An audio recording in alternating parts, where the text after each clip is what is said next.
Gold hub తాకట్టులో ఉన్న బంగారాన్ని విడిపించి కొనబడును. అదే రోజు ఆన్లైన్ ధరకు కొని డబ్బులు ఇవ్వబడును. నమస్తే, వెల్కమ్ టు మనం టీవీ. నేను మీ ప్రియాంక.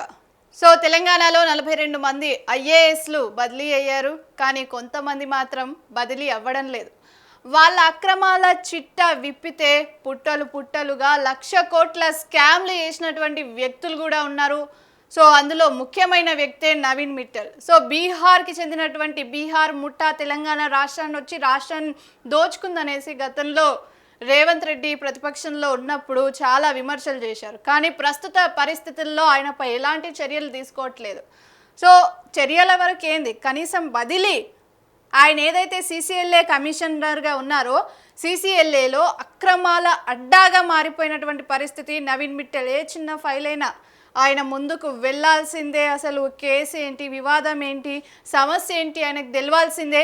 ఆ సమస్య అతను విన్న తర్వాత ఎంతో కొంత డబ్బులు డిమాండ్ చేసి తీసుకుంటాడు. లేకపోతే ఈయన పక్షంలో అట్లా కాదనుకుంటే ఆ ఫైల్ని అట్లనే పక్కదారి పట్టించేసే పరిస్థితి కనిపిస్తుంది, మూలకు పడేస్తారు.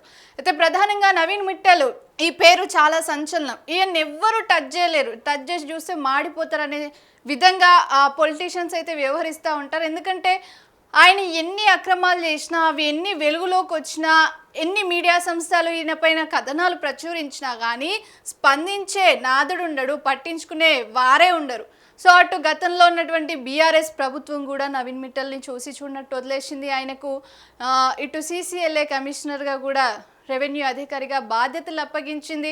సో ఆయన ఆ శాఖలోకి రాగానే విచ్చలవిడిగా ప్రభుత్వ భూములు ఎవరి అనుమతి లేకుండా తన చేతిలో అధికారం ఉంది అనేసి ఆ అధికారాన్ని అడ్డుపెట్టుకొని ఇష్టానుసారంగా ప్రభుత్వ భూములను ప్రైవేట్ వ్యక్తులకు దారాదత్తం చేసిండు. చాలా వరకు పేదల భూములను ఆక్రమించుకున్నటువంటి పరిస్థితి. సో ఆయన పైన ఎక్కడా కూడా ఆయన పైన అవినీతి మరకనంటించకుండా కూడా పాలకులు కాపాడినటువంటి పరిస్థితి అయితే ఉండే గతంలో. అంతేకాదు కేసీఆర్ విషయంలో కూడా నవీన్ మిట్టల్ చేసిన మోసం చాలా పెద్దది. కేసీఆర్ ధరణి వల్ల ఓడిపోయిండు. ఆ ధరణికి సంబంధించి కూడా సమస్యల పరిష్కారం చేయకపోవడం వల్ల, అంటే అధికారుల చేతులుండే వాళ్ళు ధరణి తెచ్చిరు, ధరణిల సమస్యలుండే, ఆ సమస్యలని గుర్తించి అధికారులు ఆ సమస్యలను పరిష్కరించాల్సిన అవసరం ఉంటుంది. కానీ మనం ఒకసారి సీసీఎల్ఏకి పోయినట్టయితే వేలాది మంది, వందలాది మంది రైతులు రోజు అక్కడ వచ్చి కూర్చుంటారు. కానీ ఈ అధికారులు పట్టించుకోరు, అసలు వాళ్ళని అస్సలకే పట్టించుకున్నటువంటి పరిస్థితి ఉంటుంది. చూసి చూడనట్టుగా వ్యవహరిస్తారు. మల్లారాపు అంటారు. నిరక్షరాస్యులైన రైతులు గోడును విలిపించుకుంటూ ఉంటారు సీసీఎల్ఏలో. సో ఆ సీసీఎల్ఏలో కూడా ఈ సక్కన్ తండ్రి ఇప్పుడు దొరుకుతలేడు. ఈయన సెక్రటరియట్కి పోయి కూర్చున్నాడు. ఎందుకంటే తాకిడి ఎక్కుంది రైతుల నుంచి. సో అధికారం మారింది, ధరణి సమస్యలను పరిష్కరిస్తామని చెప్పినటువంటి కాంగ్రెస్ పార్టీ నవీన్ మిట్టల్ని కనుక ఇప్పుడు నమ్మినట్టయితే నిండా మునుగుతుంది అనేది అక్షర సత్యంగా కూడా మనం చెప్పొచ్చు. ఎందుకంటే ధరణి విషయంలో కాంగ్రెస్ పార్టీ వేసిన కమిటీని మార్చాలి. అదేవిధంగా ఈ నవీన్ మిట్టల్ చేసినటువంటి అక్రమాలు ఈయన భాగవతం అంతా కూడా తీయాలి.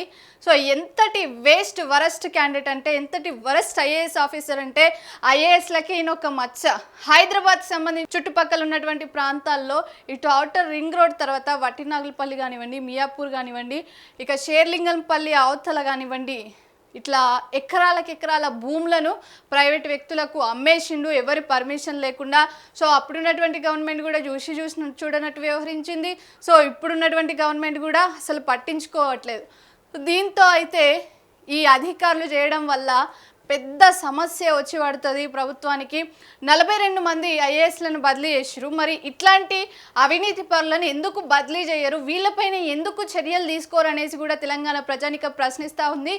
సో ఈ విషయం తెలియదా అంటే తెలుసు, ప్రతి ఒక్కరికి తెలుసు. వీడు పెద్ద దొంగ అని తెలుసు అందరికీ. ఎన్ని మోసాలు చేసిండు, ఎన్ని అక్రమాలు చేసిండు, ఎంతమంది ఉసురు పోసుకున్నాడు, ఎంతమంది కన్నిటికి కారణమైండు అనేది ప్రతి ఒక్కరికి తెలుసు. కానీ పట్టించుకోకపోవడానికి కారణం ఏంది? ప్రభుత్వం ఎందుకు ఇట్లాంటి వ్యక్తులను వదిలేస్తుంది అంటే ప్రభుత్వానికి కూడా వాటా కావాలి. సో నవీన్ మిట్టల్ చేసే అక్రమాలలో గత బీఆర్ఎస్ ప్రభుత్వం, ఈ కాంగ్రెస్ ప్రభుత్వం పాలు పంచుకుంటుంది. అందుకోసమే ఇట్లాంటి ఐఏఎస్ అధికారులను సీనియారిటీ పేరుతో కానివ్వండి, ఇతరత్ర పేరుతో కానివ్వండి వాళ్ళను ఉంచుతుంది, అదే వాళ్ళని ముంచుతుంది. రేపు నవీన్ మిట్టల్ పైన చర్యలు కనుక తీసుకోకపోతే తెలంగాణ ప్రజానికం కాంగ్రెస్ని క్షమించే పరిస్థితులు అస్సలు ఉండవు. అట్లనే ఇప్పుడు ఏదైతే కేసీఆర్ మీద తప్పు పట్టిరు, ధరణిలా స్కామ్ చేసిందనేసి, అట్లనే కాళేశ్వరం ప్రాజెక్ట్ అనేసి ఎంతసేపు ప్రతిపక్షంలో ఉన్నటువంటి కేసీఆర్ని టార్గెట్ చేసిండు కానీ సో ఇట్లాంటి అధికారులను అవినీతి అధికారుల వల్ల రాష్ట్రం పూర్తిగా దివాలా తీసిందనేసి వీళ్ళ వాటా ఏంటి అనేది తెలుసుకోకుండా కూడా ప్రభుత్వాలు వ్యవహరిస్తున్నటువంటి పరిస్థితి కనిపిస్తూ ఉంది. సో ఇక ఈ నవీన్ మిట్టల్ వెనకాల ఒక అదృశ్య శక్తి అయితే ఉంది. బడా పారిశ్రామిక వ్యక్తి అయితే ఈయన వెనుకున్నారు. సో ఆయన అండదండలు చూసుకొని ఈయన రెచ్చిపోతున్నాడు. సో ఈయన రెచ్చిపోయేది ఈయన భూములు కూడా వాటా తీసుకొని ప్రభుత్వ భూములన్నింటినీ కూడా ఆ పారిశ్రామికవేత్తకు కట్టబెట్టినటువంటి పరిస్థితి ఉండే.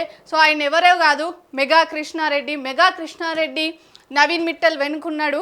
సో ఆ అదృశ్య శక్తిని కూడా మనం వెలుగులోకి తీసుకొస్తున్నాం మనం టీవీ ద్వారా.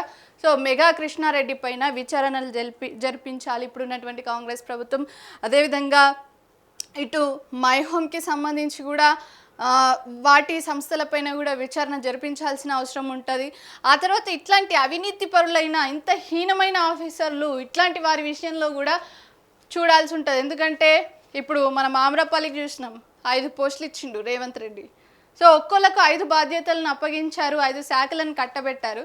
సో అట్లా కొంతమంది పట్ల ప్రేమ వ్యవహరించడం, మరికొంత మంది పట్ల సానుభూతి వ్యక్తం చేయడం, ఇంకొంతమందిని కాపాడడం, ఇవన్నీ పక్కన పెట్టుకున్నప్పుడే కాంగ్రెస్ పార్టీకి తెలంగాణలో నూకలు మిగులుతాయి. లేకపోతే కాంగ్రెస్ పార్టీని ఎంత దెబ్బతీయాలో అంత దెబ్బతీసే పరిస్థితి కూడా ఉంటుంది. సో ఇట్లాంటి అవినీతి అధికారి ఫోన్ ట్యాపింగ్ల 1,00,000 సిమ్ములు మార్చిండు. బక్క జడ్సన్ ప్రెస్ మీట్ పెట్టి చెప్పిండు 1,00,000 సిమ్ములు మార్చిండు. ఫోన్ ట్యాపింగ్లో ఈడు కూడా ఒక కీలక నిందితుడు అనేసి చెప్పినా కానీ పట్టించుకున్న పాపాన ఓలేరు. అసలు ఇట్లాంటి అధికారుల జోలికి పోతలేరు. ఎంతసేపు కేసీఆర్, కేటీఆర్, హరీష్ రావు వాళ్ళ కుటుంబ సభ్యులు ఎంటబడ్డారు. సో మరి ఇట్లాంటి అధికారులకు కూడా పాత్ర ఉంది. వాళ్ళు పరిపాలనలోకి వచ్చిండ్రు, వాళ్ళకంత సీనియారిటీ ఉంది. ప్రజలకు ఇట్లాంటి వాళ్ళు ఏం సందేశం ఇస్తారనేది కూడా తెలియకుండా ఇష్టం వచ్చినట్టుగా వ్యవహరిస్తున్నటువంటి పరిస్థితి కనిపిస్తుంది. ఫోన్ ట్యాపింగ్ వ్యవహారంలో కూడా నవీన్ మిట్టల్ని విచారించాలి. అంతేకాదు 1,00,000 కోట్ల దోపిడీ, 1,00,000 కోట్ల అక్రమాలు, 1,00,000 కోట్ల విలువ చేసే అక్రమమైన దోపిడీ సంపదను సమకూర్చుకొని గల్లాపెట్టి నింపుకున్నటువంటి ఇట్లాంటి అధికారి మీద ఐటీ రైట్స్ కానివ్వండి, ఈడీ దాడులు కానివ్వండి జరిపించాలి. సో ఇట్లాంటి అధికారులు తెలంగాణలో ఉన్నట్టయితే తెలంగాణ రాష్ట్రాన్ని మొత్తం నాశనం పట్టిస్తారు. ధరణిలో కూడా సమస్యలు పరిష్కారం కాకపోవడానికి ఇతనే ప్రధానమైన సూత్రధారి. సో ఇట్లాంటి వాళ్ళను ఎక్కడికక్కడ అణచివేసినట్టయితే, వాళ్ళ యొక్క అవినీతి చిట్టాను బయటకు తీసినట్టయితేనే ప్రతి ఒక్కరు కూడా తెలంగాణ ప్రజలకు న్యాయం జరుగుతుంది. లేకపోతే ఇట్లాంటి వాళ్ళ వల్ల సాధారణ అమాయక రైతులు కానివ్వండి, ప్రజలు కానివ్వండి, వాళ్ళు చాలా నష్టపోతారు. లేకపోతే ఆయనకి వేరే దాంట్లో రెవెన్యూ కాకుండా, రెవెన్యూ ప్రిన్సిపల్ సెక్రటరీగా ఉన్నారు కదా, అది కాకుండా వేరే పదవి ట్రాన్స్ఫర్ చేసేయండి, వేరే పదవిలో కట్టబెట్టండి. కాకపోతే అసలు ఆయన ఏ మాత్రం సూటబుల్ కాదు రెవెన్యూ ప్రిన్సిపల్ సెక్రటరీగా. అంతమందిని ఐఏఎస్ అధికారులను 42 మందిని బదిలీ చేసినటువంటి ఈ ప్రభుత్వం నవీన్ మిట్టల్ ఆ ప్రభుత్వం కళ్ళకు కనిపిస్తలేదా? నవీన్ మిట్టల్ చేసినటువంటి అక్రమాలు కనిపిస్తలేవా? ఆయన చేసినటువంటి అవినీతి కనిపిస్తలేదా అనేసి కూడా తెలంగాణ ప్రజానికం ప్రశ్నిస్తూ ఉంది.